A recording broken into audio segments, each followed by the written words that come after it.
তোমাদের এর আগে পিরিয়ডিক টেবিল পর্যায় ভিত্তিক আলোচনা করেছি এবং এর গুরুত্ব আলোচনা করা হয়েছে। তোমরা যদি পর্যায় সারণী সম্পর্কে ভালোভাবে জানতে চাও তাহলে আগের ভিডিওগুলো অবশ্যই তোমরা দেখে নিলে খুব উপকৃত হবে। আজকে যে আলোচনাটা করব সেটা হচ্ছে গ্রুপ কেমিস্ট্রি গ্রুপ 5। এই গ্রুপ 5-এর গ্রুপ কেমিস্ট্রি আলোচনা করতে গিয়ে যে কথাটা মনে রাখতে হবে, আগেই বলা হয়েছে 3 থেকে 12 পর্যন্ত যে গ্রুপগুলো আছে এই গ্রুপগুলোর যে মৌলগুলো সেগুলো হলো ডি ব্লক মৌল। আর ডি ব্লক মৌল কাকে বলে সেটা তোমাকে আগেই বলেছি আমি। তাহলে নিশ্চয়ই 5 নম্বর গ্রুপটা ডি ব্লক মৌলের অন্তর্ভুক্ত। এখন এই ডি ব্লক মৌলগুলো কত থেকে শুরু হয় তোমরা জানো। 4 নম্বর পর্যায় থেকে ডি ব্লক মৌলের উৎপত্তি। 4, 5, 6 এবং 7 এ পর্যায়ে তোমার ডি ব্লক মৌলগুলো আছে। এবং 4 নম্বর পর্যায়টার প্রথম মৌলটা হচ্ছে ভ্যানেডিয়াম, তারপর হচ্ছে নিওবিয়াম NB,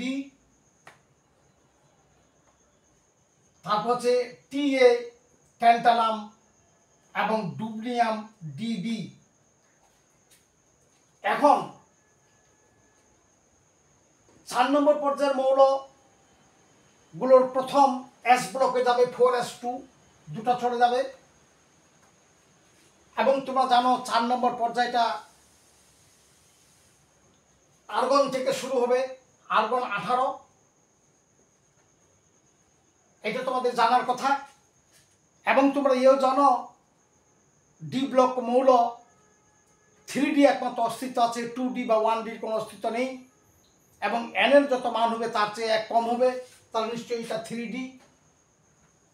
এখন 5 নম্বর গ্রুপের মৌল ইলেকট্রন আরও 3টা লাগে, অবশ্যই তাহলে 3D3, তাহলে 3, 2, 5 এখানে হয়ে গেল 5 নম্বর গ্রুপ। তাহলে এই মৌলটা অবশ্যই 23। তাহলে আমরা এভাবে ভ্যানেডিয়ামটা বাহির করলাম। অনুরূপভাবে এর সঙ্গে যদি আমরা 18 যোগ করি তাহলে 41 এর পারমাণবিক সংখ্যাটা পাইলাম। এই 41-এর সঙ্গে যদি 32 প্লাস করি তাহলে 73 ট্যান্টালামের পারমাণবিক সংখ্যা। এর সঙ্গে যদি আবার 32 প্লাস করি তাহলে 105 ডুবনিয়ামের পারমাণবিক সংখ্যা। এখন আমরা 5 নম্বরের মৌলটা আমরা জানি এসে চলে গেল 2টা, তাহলে 5s2। এবং এই 5 নম্বরটা শুরু হবে, তবে ক্রিপ্টন থেকে শুরু করব। ক্রিপ্টন 36 এবং এখানে হচ্ছে 4d3 হওয়ার কথা, কিন্তু এখানে একটা ব্যতিক্রম এখানে 4d5 হবে। এখানকার একটা ইলেকট্রন এখানে চলে আসবে, এটা হলো নিওবিয়ামের না, এখানে 3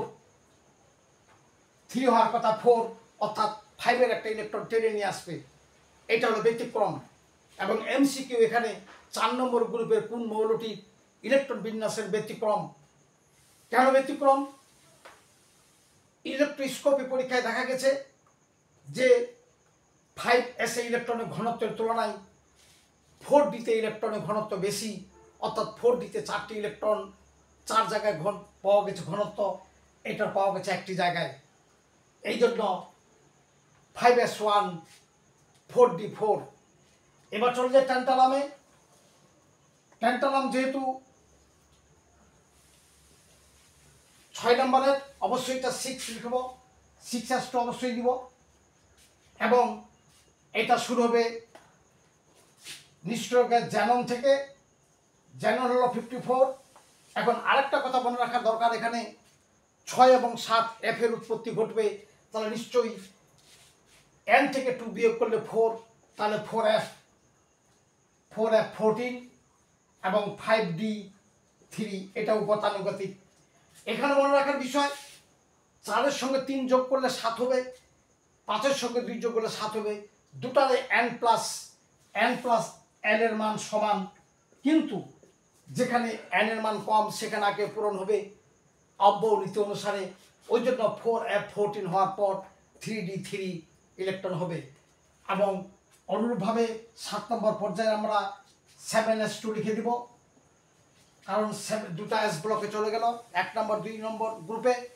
এখন এখানে নিশ্চয়ই রেডন 86, তারপরে 5f14 এবং 6d3। এখানে ওই 6 নম্বর যে কারণটা, সেই কারণটা এখানেও 5f14 হবে অব্যয় নীতি অনুসারে। এই গেল 5 নম্বর গ্রুপের